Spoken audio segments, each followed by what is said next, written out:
But, you know, when it was just me, there was just no denying, like, boy, this is pretty miserable. Yeah. You know.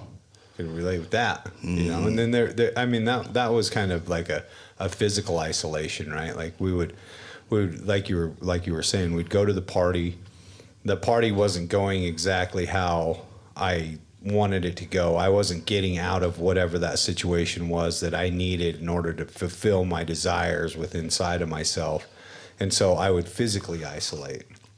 I would go to where I could, you know, smoke meth openly. Right. Because for whatever reason, it's frowned upon to pull out a meth pipe in a bar and just start smoking meth. But that's what I wanted to do. Yeah. Right. And so I would leave and isolate that way. But on a deeper level, you know, I think the emotional isolation that comes along with drug addiction is worth talking about. Right. Because that's an entirely different level, because that comes far before the physical isolation, I think.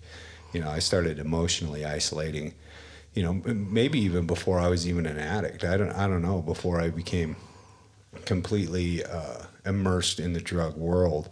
And so there's that level of isolation too. And then, you know, I think what goes along with that emotional isolation is spiritual isolation as well, you know, where we separate ourselves, you know, spiritually from whatever connection you need, right? And so all those things kind of happen. And for me, isolation came from a place of, you know, emotional isolation came from a place of being fearing harm, right? Like I didn't want to share my emotions, because at some point in my life, I shared these emotions. They weren't well received.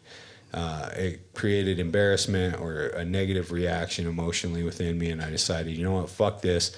I'm not sharing my emotions anymore. Your expectations weren't met, right, in that instance, right? Yeah.